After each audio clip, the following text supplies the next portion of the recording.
parce qu'ils aiment le sang. Point. Et ça, j'ai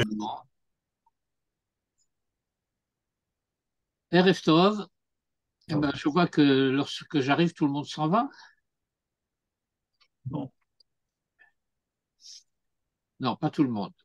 Il y a encore une tête qui dépasse. Et Euh, il y a un autre qui revient. bien. Alors écoutez, l'étude de ce soir porte sur la paracha de Toldot Yitzhak et je me propose de vous proposer une étude de vocabulaire. Une étude de vocabulaire, à savoir d'essayer de comprendre d'une manière peut-être plus précise ce que la Torah entend par le mot de Toldot, Toladot. Euh, nous commençons bien entendu par le premier verset de notre paracha. Ce premier verset dit Ele Toldot Yitzhak ben Avraham, Avraham holid et Yitzhak. ואלה, Pardon? ואלה, לא אלה. Oui, Ve'ele. Ve'ele Toldot Yitzhak ben Avraham, Avraham holid et Yitzhak. Il y a un parallèle entre les deux moitiés de ce verset avec l'assonance entre le substantif et le verbe, toldot, holid. Ce verset est très étonnant.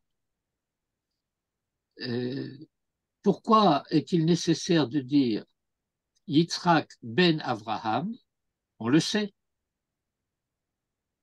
On ne pourrait pas imaginer que la Torah commencerait à nous raconter l'histoire d'un autre Yitzhak que celui qui est ben Avraham. Alors pourquoi est-il nécessaire de dire El Toldot Yitzhak ben Avraham? Lorsque la Torah nous parle de Toldot Noach, elle ne donne pas le nom de son père. El Toldot Noach, etc. Deuxièmement, la répétition apparente, Avraham, Holid et Yitzhak, c'est le parallèle inversé de Yitzhak ben Avraham, de Toldot Yitzhak ben Avraham. Alors, nous connaissons l'argument de ceux qu'on appelle les pashtanim, à savoir que, étant donné que les railleurs de la génération disaient que ce n'était pas Abraham qui était le père d'Isaac, alors la Torah vient pour confirmer, si, c'est bien Abraham qui a fait engendrer, engendré Isaac.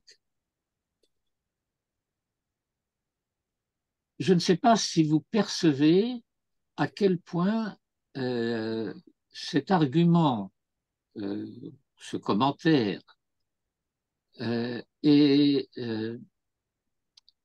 mièvre, pas seulement insuffisant, mais totalement vide de sens.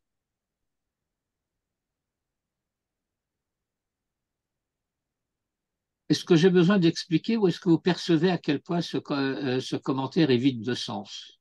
Oui, mais Rachid le donne.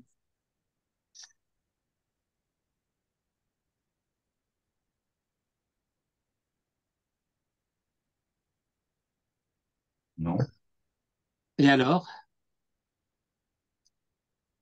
Si Rachid fait un commentaire, c'est qu'il y a une importance.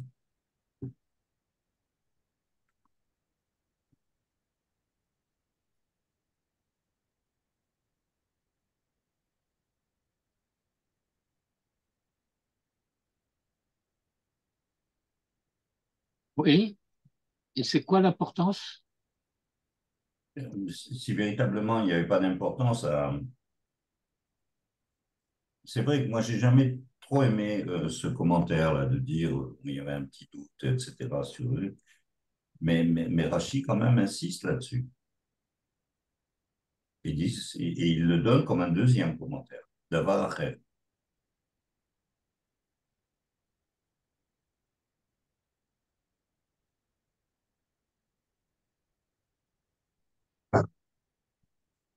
Mais Non, ça veut dire qu'il va falloir qu'on comprenne Rachid, c'est tout. non. Je,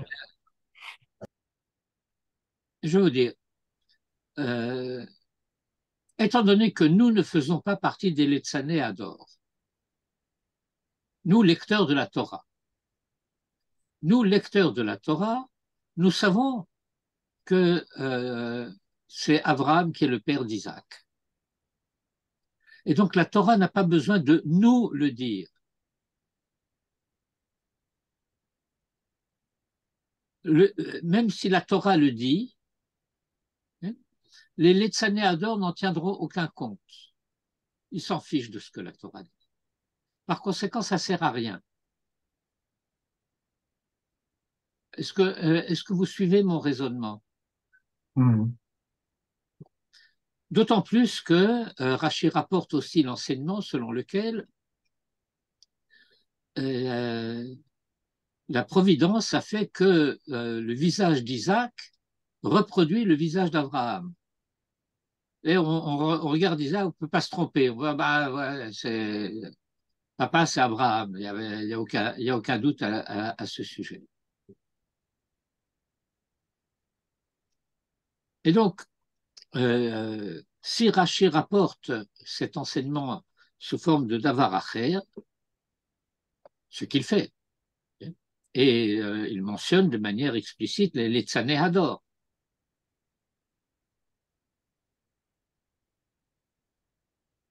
Eh bien, il nous appartient de comprendre de manière plus précise l'intention de cet enseignement et l'intention de Rachid dans ce commentaire.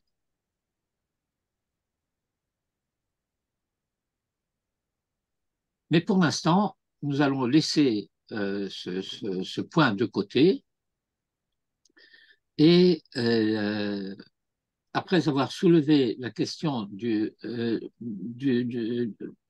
sens du verset, à savoir ce que la Torah vise en ajoutant le nom du Père au nom du Fils de deux manières complémentaires. Ve'ele toldot Yitzhak ben Avraham, et en disant Avraham, Holid et Yitzhak. Ce qui est totalement inutile après avoir dit Yitzhak ben Avraham. Ça ne rajoute rien par rapport au Letzané Ador. C'est autant que nous soyons préoccupés par les Letzané Ador. Alors, à partir de là, je voudrais rappeler un principe de la Massora qui, qui dit que on choisit comme nom de la paracha un des mots ou groupe de mots importants des premiers versets de la paracha. Et ce n'est pas simplement une donnée, comment dirais-je, technique, formelle. Il s'agit dans les premiers mots de la paracha d'un terme ou d'une expression qui résume la paracha tout entière. Or, ce n'est pas la première fois que nous avons une paracha euh, qui formule la même idée que celle qui est véhiculée dans ce verset. Je l'ai mentionné il y a quelques instants. Et les Toldot Noach, Noach, Ish Tzadik, Tamim, Hayab, Bedorotav, et Elohim, Italech Noach. Mais la paracha n'a pas été appelée Toldot. Elle a été appelée Noach.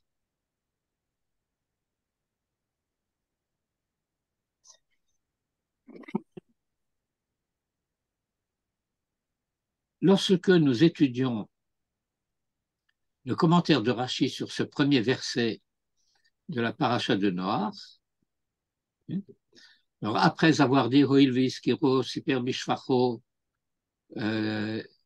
pour expliquer pourquoi on dit à propos de Noach, Noach ish tzadik tamim haya bedorotav, étant donné que, contre toute attente, il a été sauvé, la fin de la paracha précédente dit gracié, Noach matzachen bene Hashem, et le traité de Sanhedrin précise, le décret concernait aussi Noach, mais il a été sauvé par grâce. Et par conséquent, notre verset, qui reprend une semaine plus tard l'histoire de Noach, veut nous préciser le fait que Noach, sauvé par grâce, était tzaddik, pour ne pas que nous croyions qu'il a été sauvé, gracié, bien que rachat. C'est pourquoi Hoil veiskero super bishvacho. Et puis ensuite, il dit Davar acher, et cela t'enseigne chez Ikar Toldotehem shel Tzadikim Asim Tovim. Et donc, cela t'enseigne que l'essentiel des Toladot de ce genre de tzaddik, c'est les bonnes œuvres. Autrement dit, les actes, les conduites par lesquelles l'homme s'engendre lui-même. Et on peut, d'une manière allusive, lire le verset de la manière suivante, et les Toldot Noach. Voici les engendrements de Noach. Noach s'engendre lui-même. Mais ça veut dire que dans ce sens-là, le mot de Toladot, qui pourtant va porter aussi sur les fils, les trois fils de Noach, désigne non pas cet effort d'engendrement du point de vue de ce que nous pourrions appeler le progrès de l'histoire,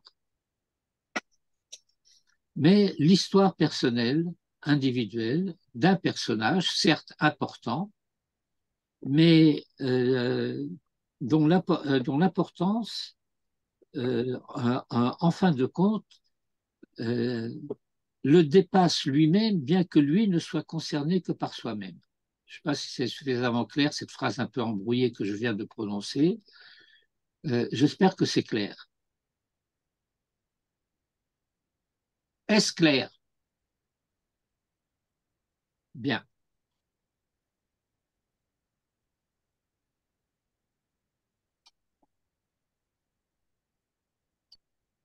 Alors, à partir de là, je voudrais... bon, on va peut-être passer en mode de partage d'écran pour que vous puissiez lire avec moi les références que j'ai préparées.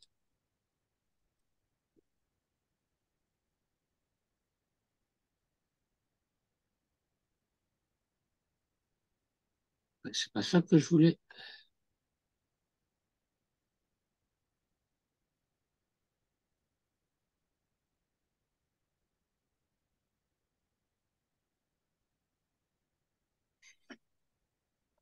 Bon, et c'est aussi l'occasion de faire ce que je n'ai pas fait, à savoir la dédicace de notre étude, L'Hatzlachat Kochotenu Veshmirat Chayalenu, Lirfuata Shlema Ve'aklamata Meira Shel Ishti Rayati Chayarut Bat Dina, ולרפואתם של כל הפצועים ולהחזרת כל החטופים לחיקמם ומשפחתם, לעילוי נשמתם של כל הקדושים שנטבחו ושנפלו בידי המרצחים הארורים השם ייקום דמם, ושל חיילינו הקדושים השם ייקום דמם, שנפלו בקרב נגד המרצחים הארורים, יימח שמם וזכרם.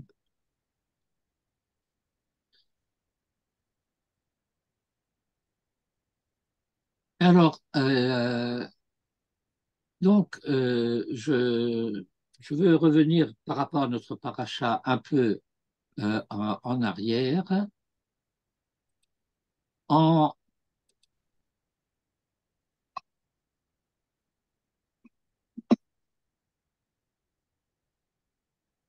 Attendez un instant. Ah, je ne sais pas si c'est mon ordinateur, c'est le système. Parfois, ça ne réagit pas comme je souhaiterais que cela réagisse.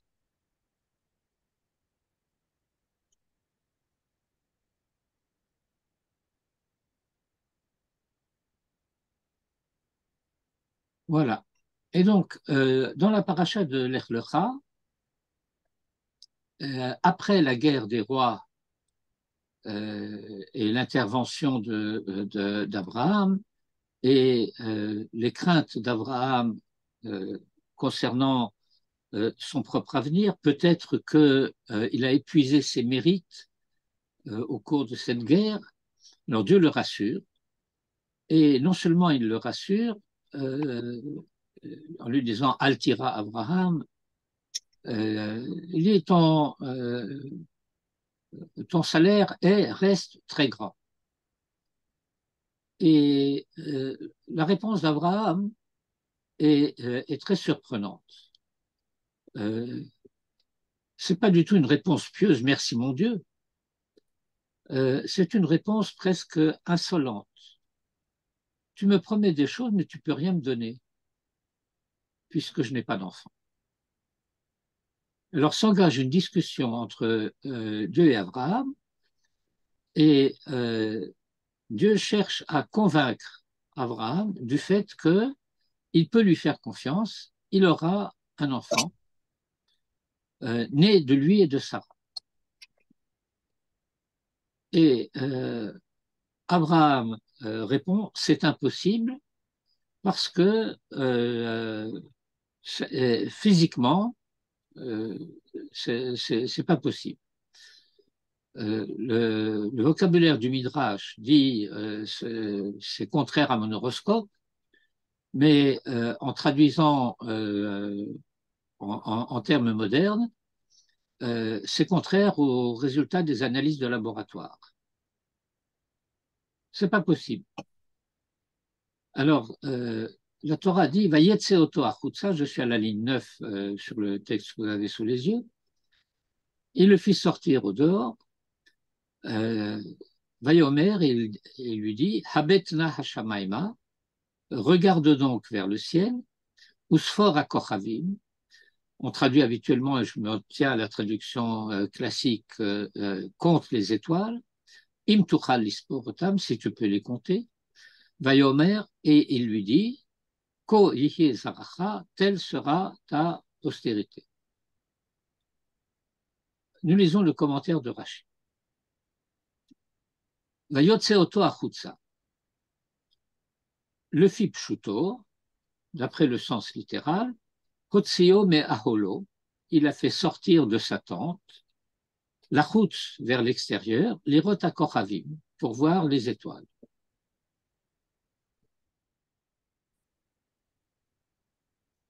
Cette explication de ce Lefi Pshuto révèle une fois de plus le sens de l'humour très profond de notre maître Rashi. Parce que le verset pouvait se contenter de lui dire regarde les étoiles, et s'il était dans la tente, il faut bien qu'il sorte pour regarder les étoiles, on n'a pas besoin de le dire. Ou le fait Midrasho, mais d'après. Alors, Midrasho, ici, techniquement, ça veut dire il y a un Midrash qui dit cette chose-là. Mais qu'est-ce que c'est un Midrash? Ben, le Midrash, en réalité, c'est la profondeur du Pshat.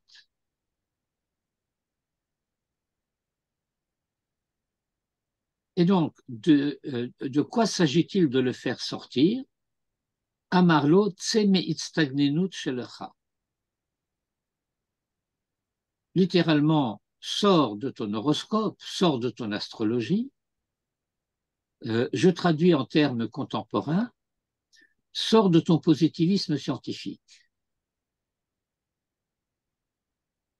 Chez Raïta Bamazalot, encore une fois, littéralement, tu as vu dans les astres, euh, les planètes, les étoiles, ce que j'ai appelé tout à l'heure les résultats des analyses de laboratoire, les données scientifiques, chez Encha Atid le Hamid Ben, que tu n'es pas appelé, destiné à avoir un fils. Rashi cite à peu de choses près le Midrash, Avram en lo ben. C'est vrai, tu as raison. Avram n'a pas de fils. Aval Avraham yesh lo ben. Mais Avraham a un fils. Sarai loteled. Sarai n'enfantera pas. Aval Sarah teled. Mais Sarah, elle, elle enfantera. Ani kore lachem shem acher. Je vous appelle d'un autre nom. Veyishtane hamazal. Et le sort, en quelque sorte, sera changé. Davar acher, autre chose, autre explication. Non seulement il l'a sorti de son horoscope, mais il l'a sorti à l'extérieur de la sphère terrestre. Hotzio mechalalo shelolam. Quand je parle de la sphère terrestre, ça veut dire qu'il l'a fait sortir à l'extérieur du monde pour lui permettre de contempler le monde de haut en bas. Higbio le Ma'ala mina kochavim. Il l'a élevé au-dessus des étoiles. Le Zehu lashon habata, et c'est cela le sens du verbe regarder, le sens du verbe le habit, mais le Ma'ala le mata. Lorsque le verset dit Habetna Hashamaima, ça veut dire regarde donc le ciel, mais de haut en bas. Donc, ce deuxième commentaire de Davar Acher est le même que le précédent. Ça veut dire que ce que Dieu annonce à Abraham, c'est qu'il va être le père d'une identité, Koihi Zaracha, qui ne dépend pas du déterminisme astrobiologique. Il est le Ma'ala mina kochavim. Et on disait volontiers à Orsay, et dans mes souvenirs, c'est un enseignement qui remonte à M. Gordin. Les horoscopes des journaux, c'est de la bibine, ça n'a rien de sérieux. Mais l'astrologie sérieuse, ça existe.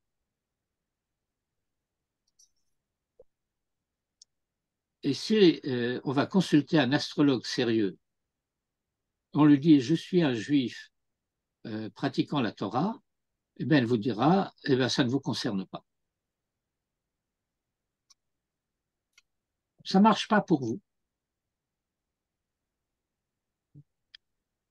Et c'est cela que Dieu enseigne en quelque sorte à Abraham. Cela dit, Abraham a un peu changé le vocabulaire du Midrash. Et nous allons le reprendre dans le commentaire de Nachmanide.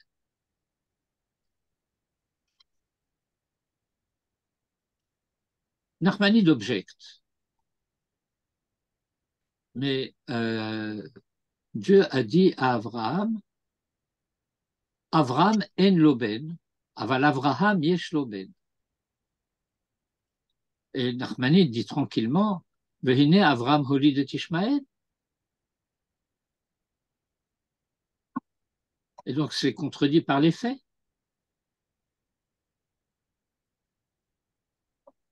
Aval Perush Midrash. Mais voilà le sens.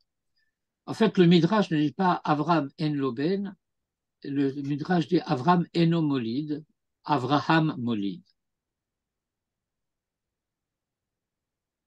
Et donc Nachmanide va nous donner une définition de qu'est-ce que cela veut dire être molide.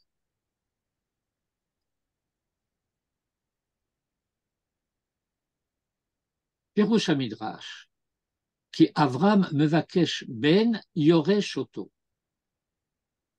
En effet, au début de ce chapitre, lorsque Avram répond à Dieu Matitenli, Ben Meshek Beti, Ben Meshek Eliezer, Ben Beti Yoresh Oti. J'ai un serviteur très fidèle, etc. C'est lui qui va hériter de moi, puisque moi, je suis désenfanté.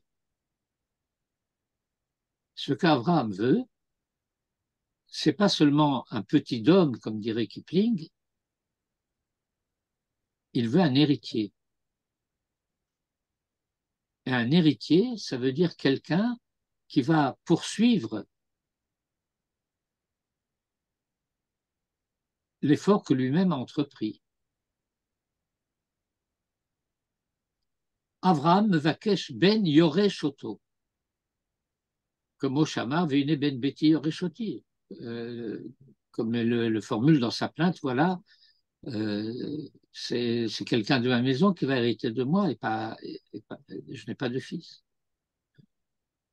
Et nous avons l'habitude de traduire cela encore plus précisément. Je ne veux pas être un maître d'école, je veux être père.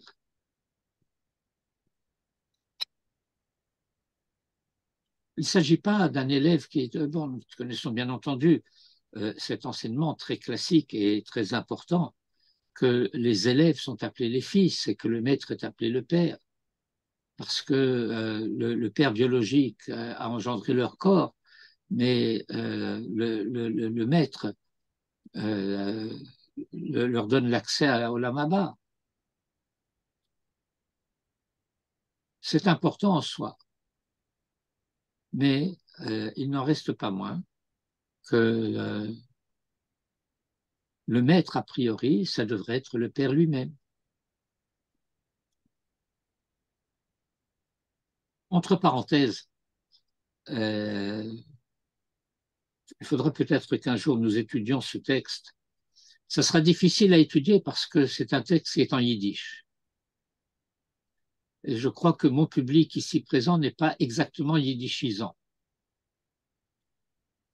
Mais le Rav Hutner, l'auteur du Paraditzrak, a participé une fois à un congrès d'enseignants et d'éducateurs. Et il a fait son exposé en yiddish et il a été reproduit dans un des volumes de Paraditzrak en yiddish. Et c'est tout à fait plus qu'intéressant, c'est passionnant. Mais l'une des choses qu'il dit dans le cadre de cet exposé, il dit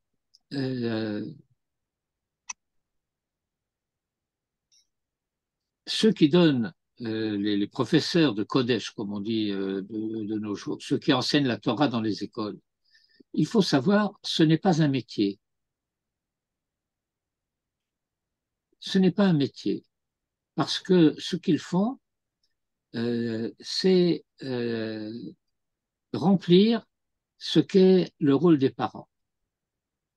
Les enseignants dans les écoles, ce sont des shlichim. Ce sont des shlichim des parents. Et être parent, ce n'est pas un métier.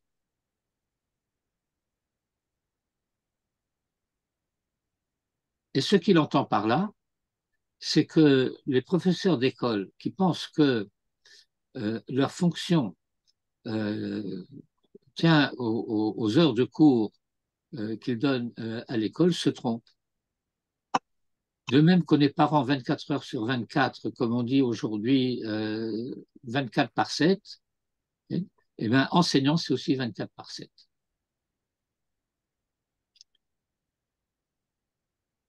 Bon, je ferme cette parenthèse. Et Dieu lui dit donc, la Kadosh Baruch Hu Amarlo, lo yirachechazé, ce n'est pas celui-là qui héritera de toi, qui, ma chère, yetse mimeecha ou yirachecha, mais celui qui sera sorti de tes entrailles, c'est lui qui héritera de toi. Et sort donc de ta conception, je traduis tout à l'heure, positiviste, de positivisme scientifique. Avram enomolid ben le Yorsho. Avram n'enfante pas un fils qui soit son héritier. Aval Avraham molid ben le Yorsho. Mais Avraham enfante un fils pour en hériter. Veitachen, et il est possible aussi de dire, Shehaya ha'etztegninut al hazivugam, que l'horoscope dont parle Abraham concernait le couple, veut à savoir que Abraham et Sarai n'engendreraient pas l'un de l'autre, mais que Abraham et Sarah engendreront. Toujours est-il que nous apprenons surtout ici la définition de Molid, à savoir Molid ben le Yorsho.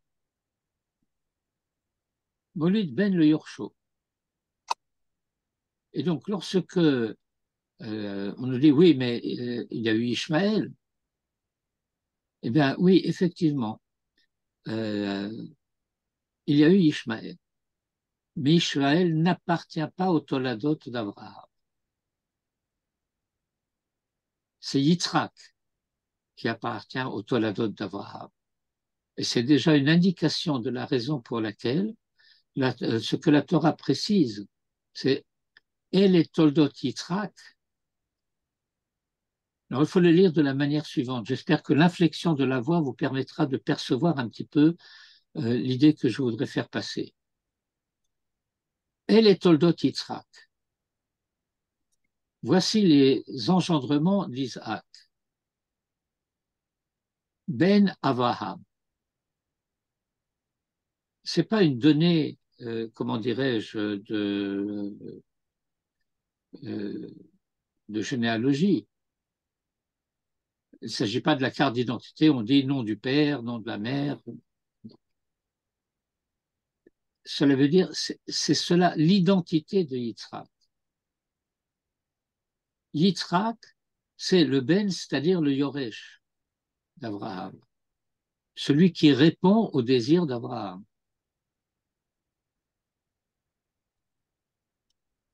Celui qui réalise la promesse divine.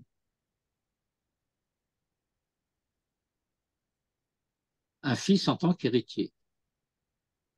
Et nous aurons encore à revenir sur ce point. Alors, dans notre verset lui-même, lorsque le verset dit Ve'ele toldot Yitzhak ben Avram Avram olidet Yitzhak, Rashi très curieusement nous dit Ve'ele toldot Yitzhak, Yaakov ve'Esav ha'amurim b'parasha.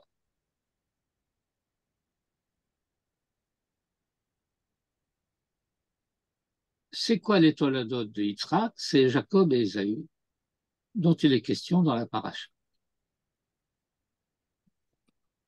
Alors c'est extrêmement curieux. Encore une fois, les Pashtanim, ils ont beau dos les Pashtanim. Les Pashtanim nous disent oui, tu aurais pu croire que le verset Toldot, comme elle est Toldot Hashamaim ve'haaretz, étant donné que cette paracha va traiter de l'histoire d'Isaac, la geste d'Isaac, comme disait Manitou, alors tu pourrais croire que le mot de Toldot ici désigne ce cycle de l'histoire de Yitzhak. Et donc, on vient t'enseigner, non, cela vient enseigner la descendance d'Isaac, à savoir Yaakov et Esav à Amorim la paracha. Jacob et Ésaü, dont il est question dans la paracha. Bon, admettons, c'est plausible. Mais à ce moment-là, il suffisait de dire Yaakov et Esav. Et je sais bien que dans la paracha, il va être question de Yaakov et Esav tout au long de la paracha. Au début et à la fin. Alors pourquoi Yaakov et Esav ha'amurim baparacha? La difficulté de Rashi, c'est ha'amurim baparacha.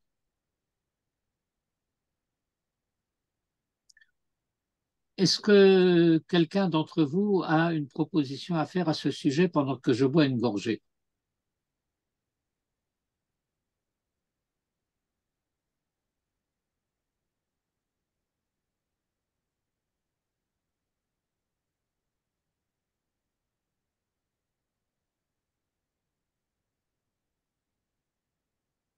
Vous êtes tous étonnamment silencieux.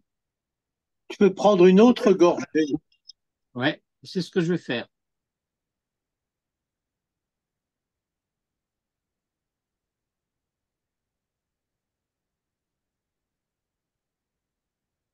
Je disais l'autre jour dans un des cours que j'aurais dû choisir le métier d'anesthésiste. Apparemment, je vous endors. Non, non, mais je n'arrive pas bien à comprendre votre question. Quel est ton... Rashi dit Ve'ele toldot Yitzhak, Yaakov ve'Esav ha'amurim baparacha. Oui, Alors je dis, tu veux nous enseigner qu'il ne s'agit pas de l'histoire d'Isaac, mais des engendrements d'Isaac? Très bien. Alors on nous dit Yaakov ve'Esav. Quel besoin a-t-il de dire ha'amurim baparacha? Il suffit de lire la paracha, on voit bien qu'il s'agit de Jacob et d'Ésaü dans la paracha. Qu'est-ce que ça veut dire ha'amurim baparacha? non, parce que normalement, on aurait pensé quand on parle de Toladot ou de Toldot, on aurait pensé qu'il ne parlerait que d'Yitzhak. Mais non, on nous dit et les toldot Yitzhak. Voici les engendrements d'Isaac, fils d'Abraham. Oui, Donc, mais dans le Passouk, il n'est question que de Yitzhak. Il n'est pas question de Esav. Et les Toldot Yitzhak ben Abraham, Abraham au lit d'Yitzhak. oui, d'accord, mais il s'agit de comprendre le sens du mot toldot. Est-ce que ça veut dire l'histoire ou est-ce que ça veut dire les engendrements? Les engendrements ne vont pas être tous Et non pas explicitement. des événements. Oui, bon, c'est pareil. Il n'y a pas besoin que les engendrements soient détaillés dans le verset lui-même. C'est que la paracha va parler de cela. Mais il suffit de lire la paracha, on voit bien qu'il s'agit de Yaakov et de Esav. Donc si tu me dis Toldot, c'est Yaakov et Esav, ça suffit. Il n'était pas nécessaire de dire à Amorim ma paracha.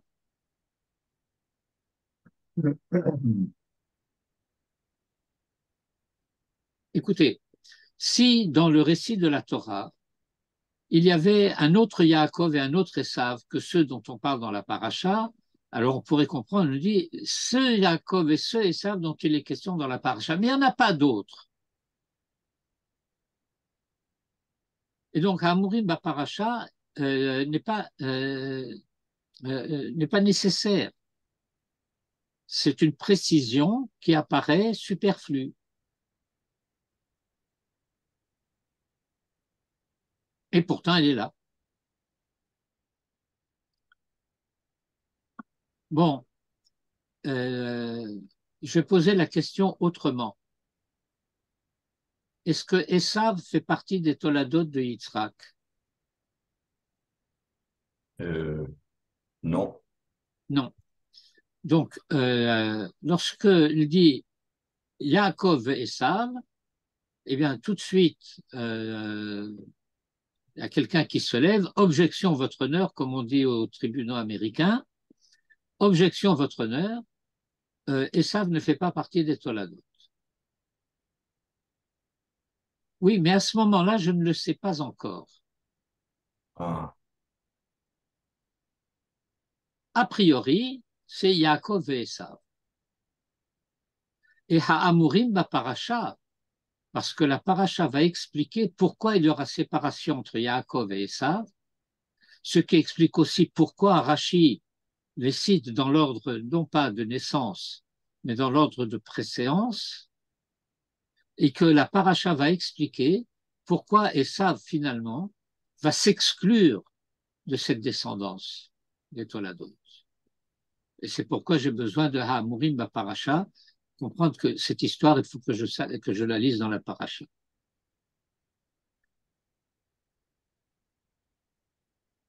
Et donc, nous avons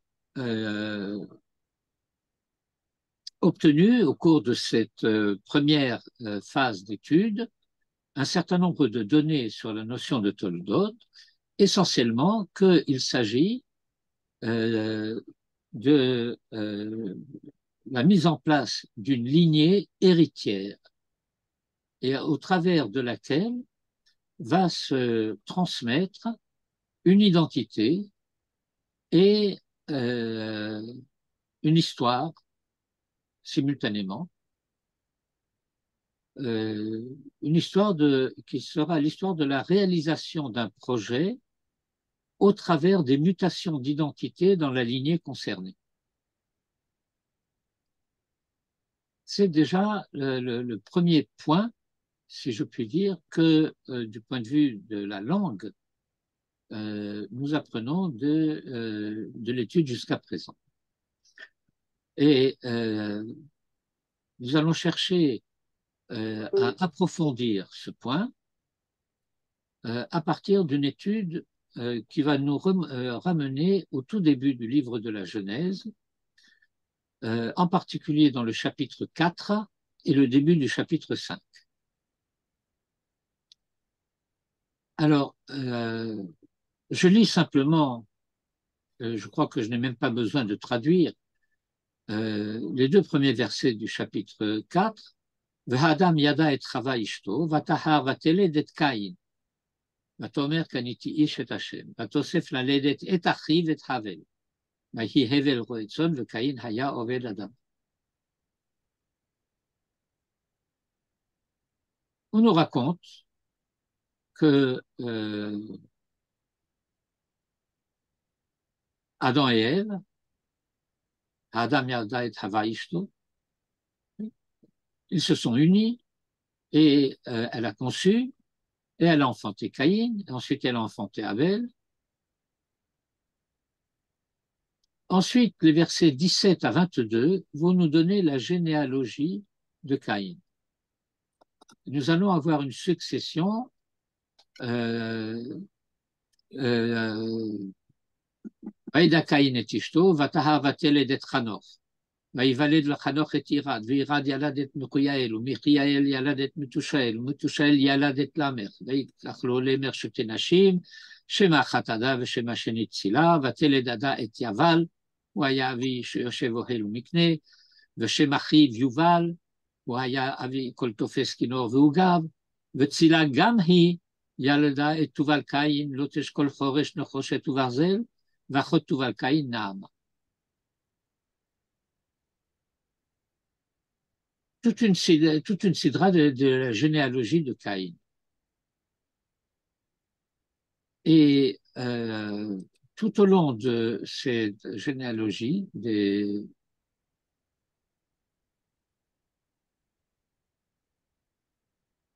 qu'est-ce qui se passe ici?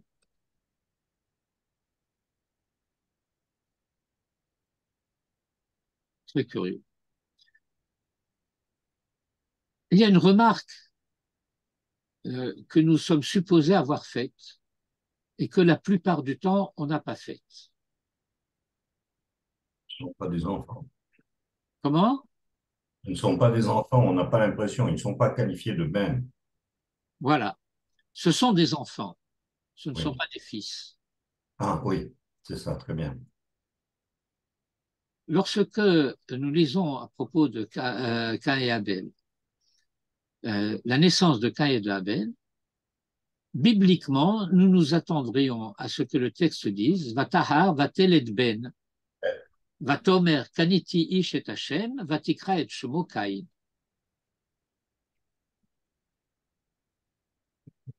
Mais c'est pas comme ça.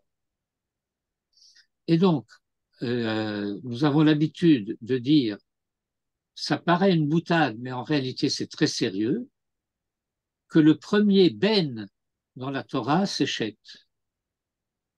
À la fin de ce chapitre 4, les versets 25 et 26, nous lisons Vayeda Adam od et Ishto, Vateled ben, cette fois-ci. Vatelet ben, vatikra et shemo shet, ki shatli Elohim zera acher tachat hevel ki harago Caïn. Elle a enfanté un fils et elle a appelé son nom Shet. Shet, ça veut dire celui qui est établi, celui qui est stable, comme Even Shetia, la pierre de fondation, qui Shatli Elohim zera acher, car Dieu a fondé pour moi une autre postérité à la place de Hevel que Caïn avait tué. Et la Torah continue en disant, ou le Shed Gamhu Yulad Ben, et Hachet aussi, il naquit un fils. Vaikra et Shomo Enosh, il appela son nom Enosh, Azocha Likro Beshem Hashem. Autrement dit, ces deux versets 25 et 26 établissent le commencement de la lignée qui de Adam va arriver à Abraham, en passant par Noach et toutes les lignées intermédiaires, toutes les générations intermédiaires. Et cette lignée est assurée parce que le Ben a aussi enfanté un Ben.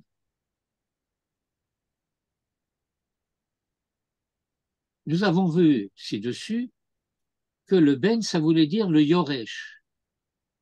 Le Yoresh au sens de celui qui continue. Je dois apporter une précision importante à ce sujet. Ça va aussi éclairer la raison pour laquelle Ishmaël ne fait pas partie des Toladot.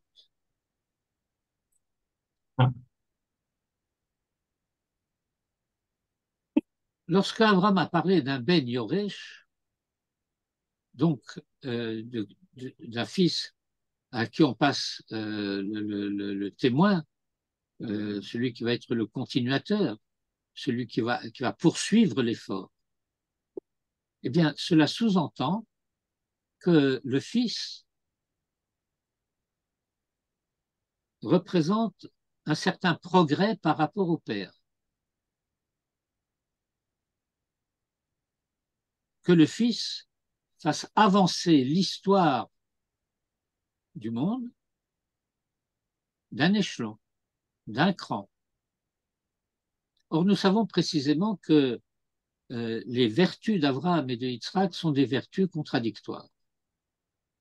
Abraham, c'est le chevalier servant de la vertu de chesed, de générosité, de bonté, alors que la vertu d'Isaac, c'est la sévérité de la loi.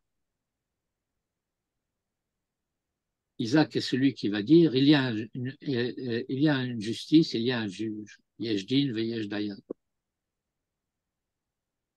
Autrement dit, la raison précisément pour laquelle Isaac est un fils, c'est parce qu'il est ce qu'Abraham n'a pas été. Et il fait donc progresser l'histoire. Ishmaël adopte la vertu d'Abraham à sa manière, et par conséquent, avec Ishmaël, l'histoire fait du surplace. Le chesed de l'Abraham était déjà acquis, on le répète à l'infini, mais l'histoire stagne. Or, on pourrait croire que le fait que les vertus d'Abraham et d'Isaac soient des vertus opposées, à la limite contradictoires, que Yitzhak s'opposerait à son père. Non, non, papa, tu t'es trompé, c'est pas ça qu'il fallait faire. Pas du tout. Et nous l'apprenons de la Torah elle-même qui nous dit Vayelchu shenehem yardav. Et ils progressèrent, ils avancèrent tous les deux ensemble. Celui de la Midata Chesed et celui de la Midata Din. Comme disait le poète, celui qui croyait au ciel, celui qui n'y croyait pas, la rose et le réséda. Voilà. Bref. Et donc, il est très important de comprendre cela. C'est en cela que la formule des traditionnelle, classique, bien connue, Altikra banecha ela bonecha. Ne dis pas tes fils, dis tes bâtisseurs. Parce que ce sont les fils qui bâtissent l'avenir, mais ils bâtissent l'avenir à condition d'ajouter à chaque fois un étage à l'édifice. Si on se contente de faire visiter le premier étage à l'infini, eh bien, l'histoire et le bâtiment n'avancent pas. Or, de quoi s'agit-il plus précisément dans cette avancée et dans cette construction d'identité? Bien, nous l'apprenons des premiers versets du chapitre 5. Et là encore, nous retrouvons le terme de Toldot. Ze Sefer Toldot Adam. Voici le livre des engendrements de l'homme. Beyom Bero Elohim Adam, au jour où Dieu créa homme, Bidmut Elohim Asaoto, il l'a fait, on traduit à l'image, à la forme de Dieu, comme disait Manitou, selon le projet de Dieu, conforme au projet. Zachar ou Nekeva Beraham, il les créa mâles et femelles, Vayevarechotam, et il les bénit, Vaikra et Shemam Adam, et il appela leur nom à tous les deux, Zachar et Nekeva ensemble, Adam. Vous savez que le terme de Adam, en tant que nom commun, ça va devenir un nom propre. Mais a priori, c'est un nom commun, et c'est un nom commun invariable. Il n'y a pas de pluriel de Adam. Donc, lorsque nous traduisons en français homme, nous trichons un peu, parce que nous savons dire homme au singulier et homme au pluriel. Et en plus de ça, homme s'oppose à femme. Et donc, homme est masculin. Alors que Adam, en quelque sorte, est neutre. Il n'est ni masculin ni féminin. D'autant plus que Vaikra et Shemam Adam, parce qu'au-dedans de l'identité Adam, il y a Zachar ou Nekeva ensemble, les deux dimensions ensemble. Beyom Hibar Am, au jour où ils furent créés. Vayehi Adam, maintenant c'est le nom propre. Shloshim Umeat Shana, âgé de 130 ans. Vayoled, et il enfanta, Bidmuto Ketsalmo, à sa ressemblance et son image, Vaikra et Shemo Shet, et il appela son nom Shet.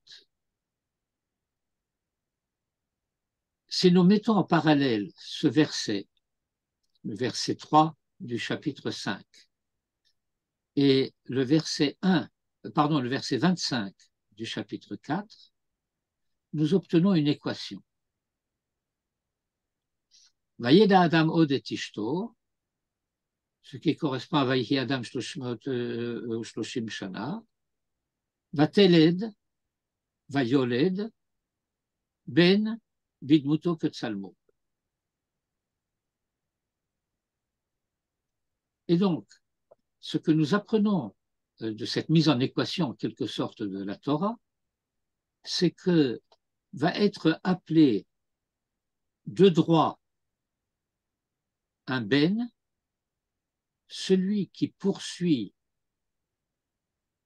qui continue la réussite des engendrements de l'homme, qui engendre son fils à la manière dont lui-même avait été créé, à la même hauteur d'identité, à la même dimension d'identité, Bidmuto que Tsalmo, de même que l'homme avait été créé de Tselem ou de Mout.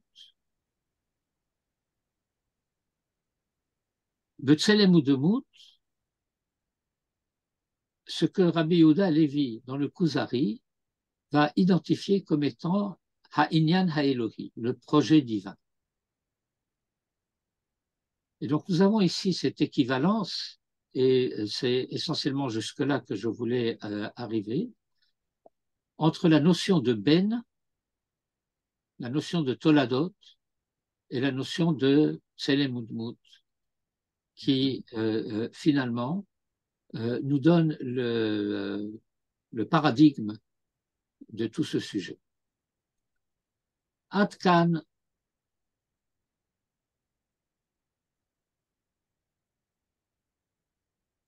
Rav, est-ce que vous pouvez nous envoyer les mécorotes que vous avez mis sur l'écran?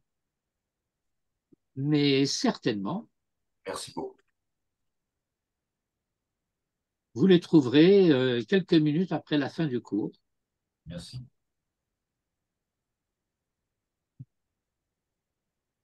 Avez-vous des questions?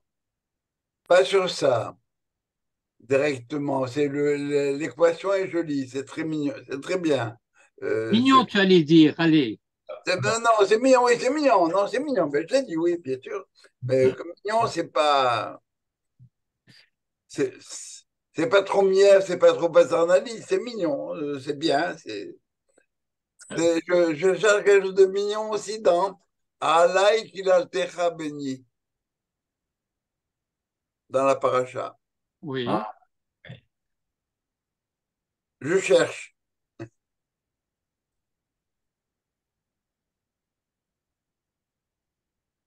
Ce que j'ai entendu récemment, parce que j'ai déjà posé la question, c'est qu'elle dit quelque part, c'est moi qui suis un peu la cause des problèmes que tu as, parce qu'en fin de compte, ce que Essa peut avoir, ça provient de mes ancêtres à moi. Bon, c'est une lecture.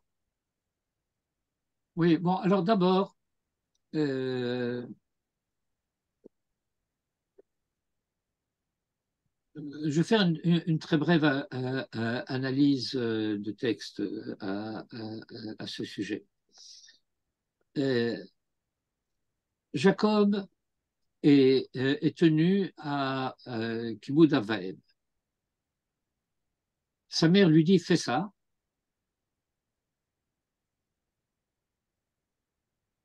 Il est a priori, semblerait-il, tenu d'obéir. Est-ce vrai du point de vue de la halakha? Alors, du point de vue de la halakha, c'est faux. Pourquoi c'est faux? Parce que le fils, la fille, sont tenus d'obéir à leurs parents pour tout ce qui concerne leurs parents. Mais ils ne sont pas du tout tenus d'obéir à leurs parents pour tout ce qui les concerne eux. Les enfants n'ont pas besoin de la permission de leurs parents pour se marier, pour choisir leur conjoint, pour choisir leur métier, pour choisir leur lieu d'habitation. Dans tous ces sujets, ça ne relève ni de kiboud ni de yira. Et lorsque les parents veulent faire usage d'arguments, ah, tu ne me respectes pas, c'est-à-dire ce genre de chantage au sentiment, eh bien, très respectueusement, le fils n'a pas besoin et la fille n'ont pas besoin d'en tenir compte du tout.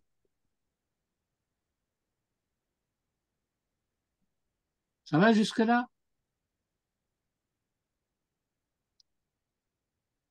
Or, Jacob fait valoir un argument à sa mère. Papa va dévoiler la supercherie, ce sera facile. Il va me tâter, il va dire tu crois me tromper? Et il va me maudire au lieu de me bénir. Et alors, Rivka lui dit, eh bien, cette malédiction, je la prends sur moi. C'est ça le pshat du texte, ce que le récit.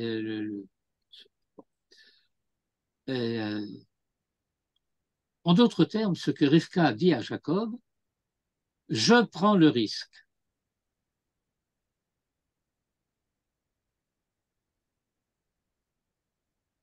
Puisque, en fin de compte, c'est moi qui t'envoie, donc l'éventuelle malédiction d'Isaac s'adresse à moi à travers toi, mais ne te concerne pas.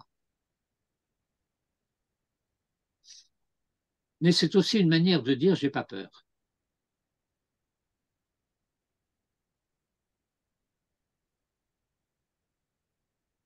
Ce qui est dérangeant, c'est cette notion de transfert de malédiction.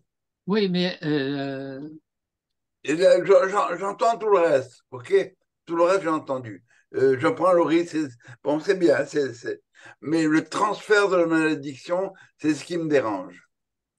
oui, mais j'essaie d'expliquer qu'il ne s'agit pas vraiment d'un transfert, euh, ni de population d'ailleurs. Euh, et, euh,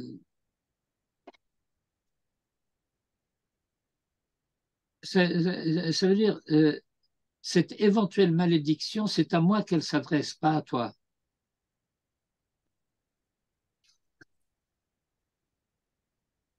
Si quelqu'un souhaite à quelqu'un d'autre qu'on lui crève les yeux, je souhaite de devenir, je souhaite à X souhaite que Y devienne aveugle. Oui, je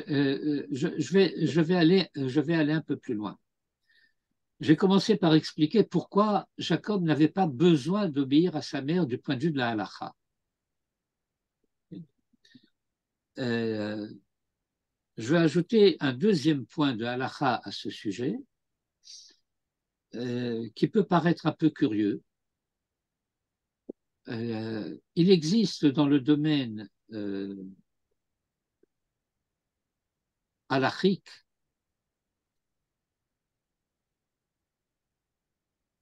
mais halachique sociétal en quelque sorte, dans la société juive,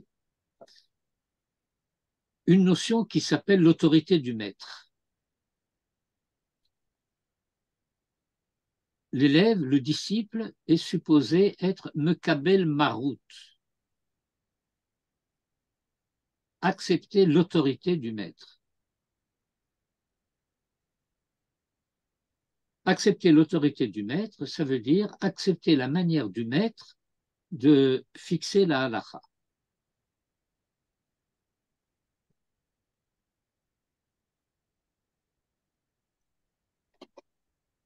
À partir de là, mon maître m'a dit, c'est comme ça qu'il faut faire, c'est comme ça que je fais.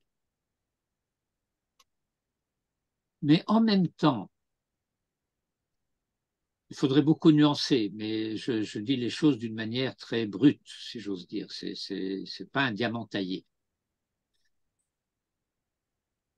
Cela dit, personne ne peut se réfugier derrière l'autorité du maître pour dire j'ai obéi aux ordres.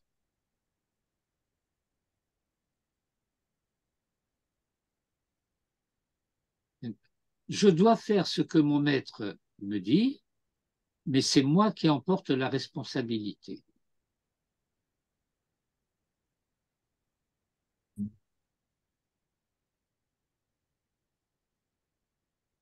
Et donc, je ne peux pas me retrancher, sachant ce que le maître dit est erroné, pour dire je l'ai fait quand même, bien que sachant que c'était erroné parce que mon maître me l'a demandé. Vous êtes avec moi?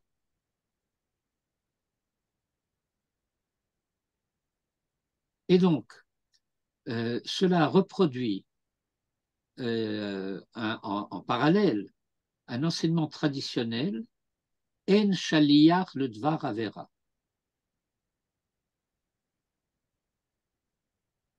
Vous comprenez l'idée de En Shaliach le Dvar Avera?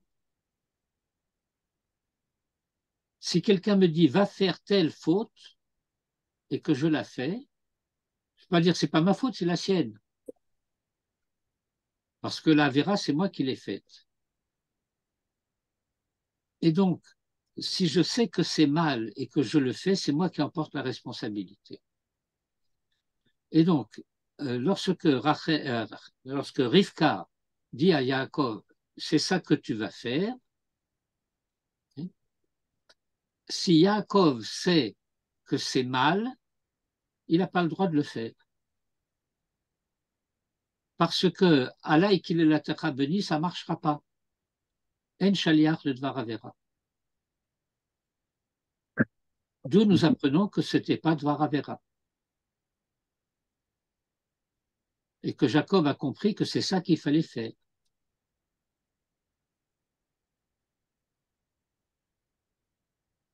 Si nous avions le temps que nous n'avons pas, je pourrais montrer de quelle manière très subtile la Torah nous enseigne la complicité de Yitzhak et de Rivka, complicité de Yitzhak et de Rivka dans la mise en place du scénario qui va faire que Jacob va recevoir les bénédictions.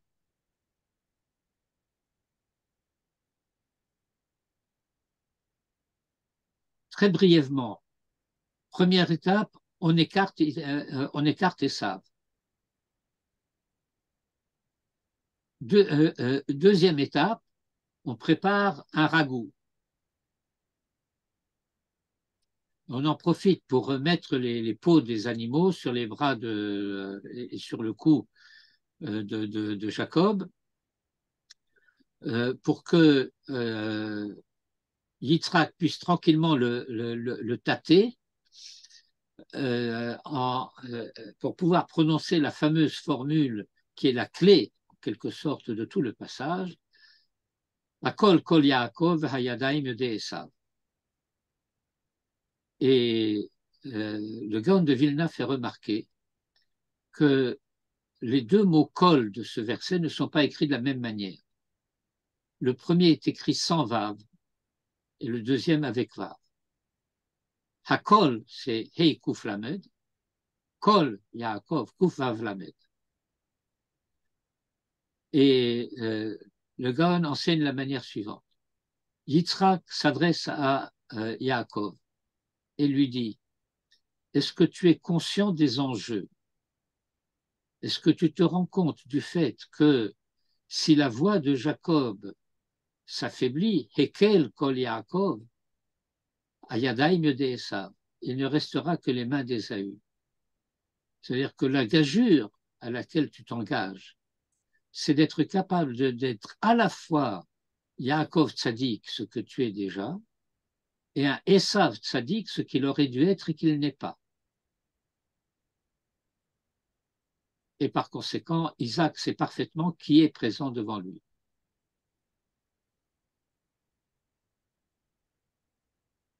Ce qui revient à dire que lorsque Rivka dit à Jacob, Alaï qu'il est la terra béni, elle lui dit ça avec un sourire, en lui disant, sois tranquille, le coup est préparé.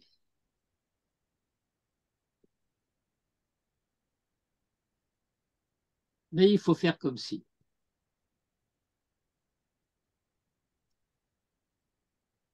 Bon, c'est mignon, ça aussi.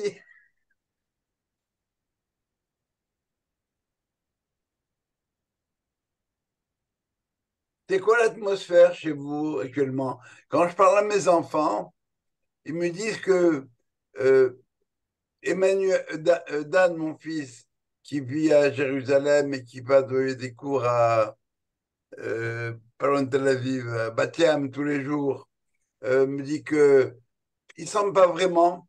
Et à elle, ma fille me dit que quand elle va elle habite aussi à Roma, quand elle va dans les endroits où il y a des Arabes, elle est pas tranquille. Est-ce que c'est comme ça? Comment vous vivez ça? Ben, écoutez, je ne m'adresse pas seulement à toi dans la réponse, je m'adresse aussi aux autres qui vivent la même chose en Oui, Israël. Okay. Euh, c'est assez paradoxal. Bon, d'une part, on suit les nouvelles avec anxiété, bon, on est un peu accro là. On doit se prendre sa piqûre d'informations toutes les heures. Sans ça, on est en manque. Euh, En ce moment, étant donné que on subit beaucoup moins d'alertes que pendant une certaine période, bon, on est un peu moins stressé, on est un peu moins, etc. D'un côté, on est conscient du fait que la société israélienne est une société au sein de laquelle la présence arabe est constante.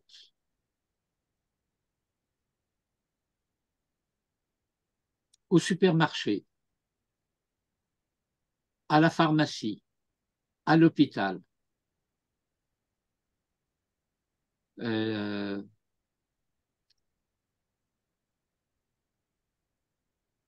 dans une chaîne comme Superpharm, la quasi-totalité des pharmaciens sont arabes et des pharmaciennes. Dans le monde hospitalier, les chiffres sont controversés, mais il y a, d'après les minimalistes, au moins 40% du personnel médical, médecins, infirmiers, aides-soignants, qui sont arabes. Mon épouse se trouve dans un centre de soins pour personnes handicapées, les sioudites, comme on dit. L'institution où elle se trouve, 98% du personnel est arabe. Il y a la directrice qui n'est pas arabe et la chef comptable qui n'est pas arabe. Le médecin-chef, l'infirmier en chef, le personnel de soignant, etc., ils sont tous arabes. Sauf une, je corrige, qui est une asiatique. Je ne sais pas de quelle obédience.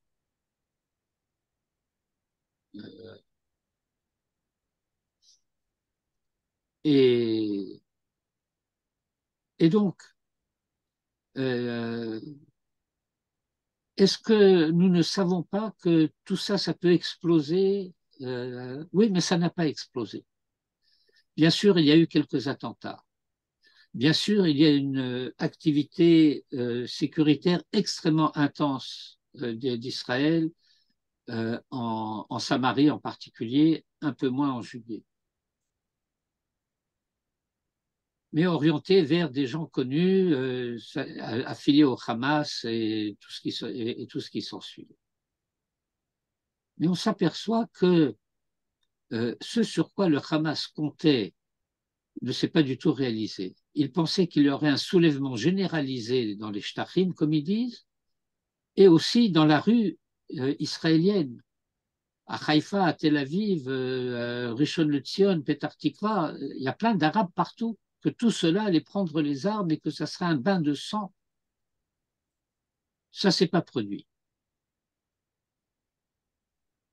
Non seulement ça ne s'est pas produit, mais en plus de cela, bien que rare à s'exprimer, il y a eu un certain nombre de témoignages d'Arabes israéliens qui se sont déclarés citoyens d'Israël et fiers de l'être.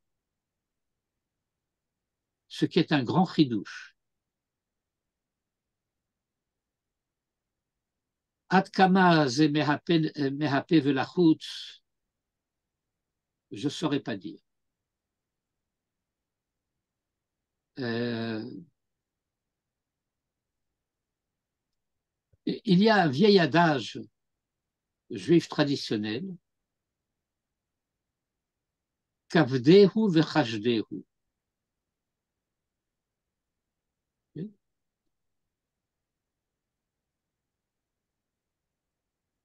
Il faut rester vigilant. Je me souviens de quelque chose que mon fils me racontait il y a presque une trentaine d'années, un peu moins. Mon fils a fait ses études de yeshiva à Hebron, dans la ville de Hebron, dans la yeshiva de Shavé Hebron. Et bon, quand il allait à Hebron, je ne peux pas dire que sa mère et moi, nous étions totalement tranquilles. Les chemins n'étaient pas sûrs, c'était toujours très tendu, etc. Et mon fils racontait l'histoire suivante. il y avait, si je me souviens bien, c'était un garagiste à l'entrée de Hebron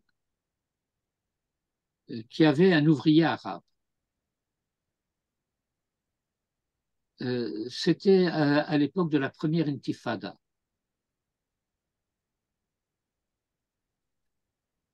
Et c'était un ouvrier qui était un ami et qui l'invitait chez lui. Il était très proche. Et l'ouvrier a dit à son patron, ne me fais pas confiance, méfie-toi de moi. Parce que j'ai une famille et je ne sais pas à quel chantage je peux être soumis. Et entre ma famille et toi, je choisirai ma famille. Alors, nous sommes amis, mais reste vigilant. L'employé qui dit ça à son patron. Incroyable.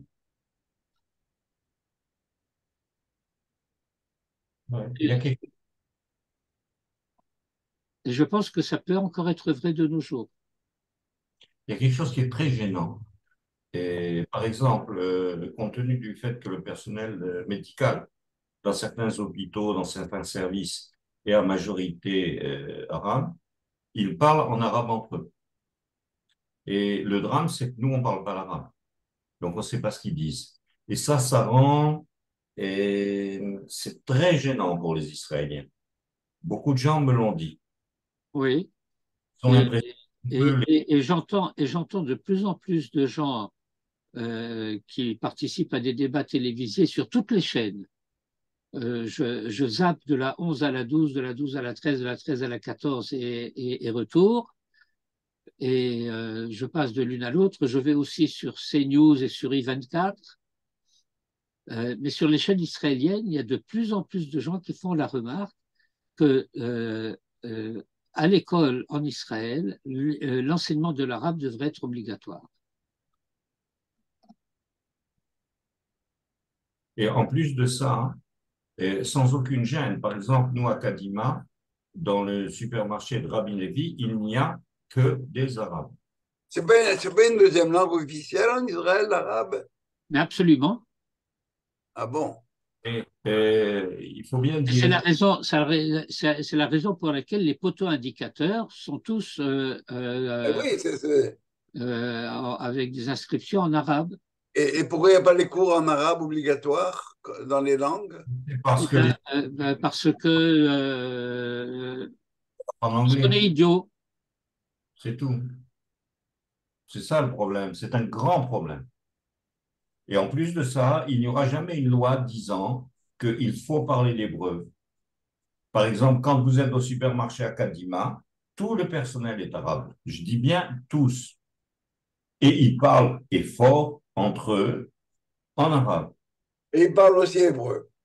Ils savent parler l'hébreu quand on pose des questions, bien entendu.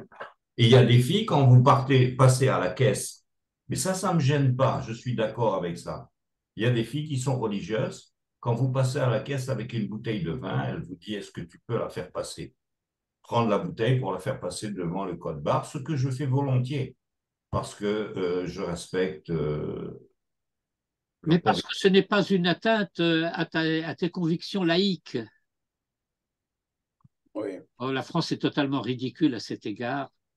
Il faudrait qu'il y ait une loi qui interdise, enfin pas interdise, qui oblige à parler dans les services publics, en tout cas, l'hébreu. C'est la langue officielle, c'est la langue du pays. Oui, bon, mais écoutez, vous avez dû entendre certainement dans tous les débats qui ont eu lieu, les exposés, etc., le fait que la conception avec un C majuscule s'est écroulée. Ouais, j'y crois pas. Comment? Je crois pas. Ah, vous ne croyez pas? Non. Bon, La, on con- verra. la Mais la conception du Beth Mishpat Elyon est la même. non, non, mais je parle pas de ça. Je parle du point de vue de l'idée de la politique, des accords d'Oslo. Bon, il y a un père qui parlait de son fils ou de sa fille et de son conjoint qui ont été assassinés et qui étaient des pro-arabes. Ils habitaient dans le pourtour de Gaza, là-bas, dans l'un des yeshuvim, dans l'un des kibbutzim. Et il était de conviction parfaitement pro-arabe. Enfin, il voulait la coexistence, l'égalité, les deux États, etc. Et ça n'a pas empêché qu'il soit assassiné aussi bien que tous les autres. Et il y a beaucoup de gens qui expliquent que la conception qui prévalait, elle a fait long feu. On a compris qu'on s'était trompé tout au long de cette histoire. Et depuis 1925, c'est depuis Brit Shalom. C'est pas récent. Or, On est en train de dire maintenant que après-guerre, il n'y aura plus des gens qui vont encore continuer à proposer une coexistence pacifique entre deux États ou un truc comme ça. il y en aura certainement parce qu'il y a des fous partout. Mais écoutez, moi je me souviens bien à l'époque de la prise du pouvoir, de la remise du pouvoir de l'autorité palestinienne à Gaza, puisque au départ c'était là-bas qu'Arafat était arrivé, etc. Et que bon, alors il y a eu toutes des opérations de formation de la police palestinienne, etc. Et on leur a donné des fusils. C'est Israël qui a fourni les armes. Alors, il y a des opposants aux accords d'Oslo qui ont dit mais on est en train d'armer nos ennemis. Et je me souviens de Yossi Sarid déclarant très sérieusement s'ils retournent leurs fusils contre nous, on leur rentrera dedans. C'est ce qu'avait dit Sharon pour après Gush Katif. Lorsque c'est arrivé,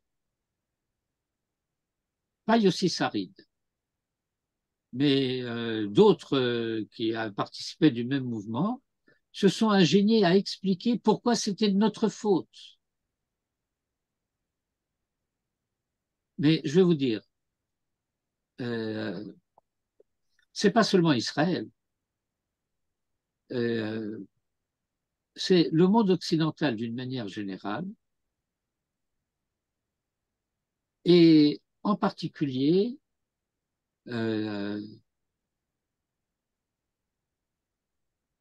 les intellectuels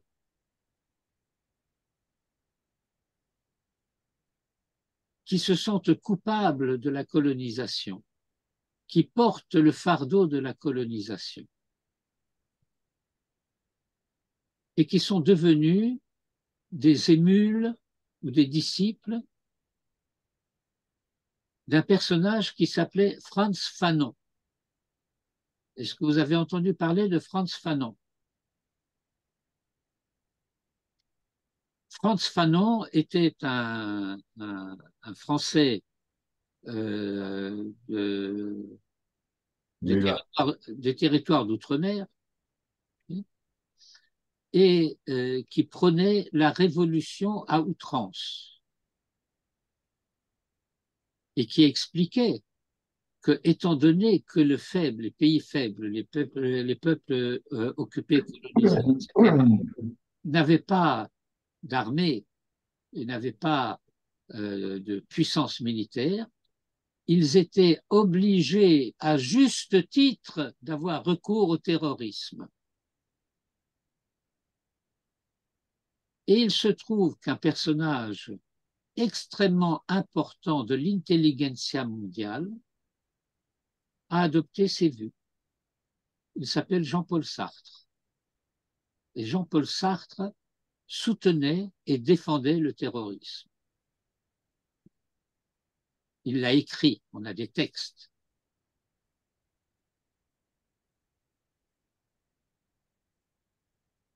Ça fait un peu tache d'huile, par le fait de dire que ça fait un peu tache.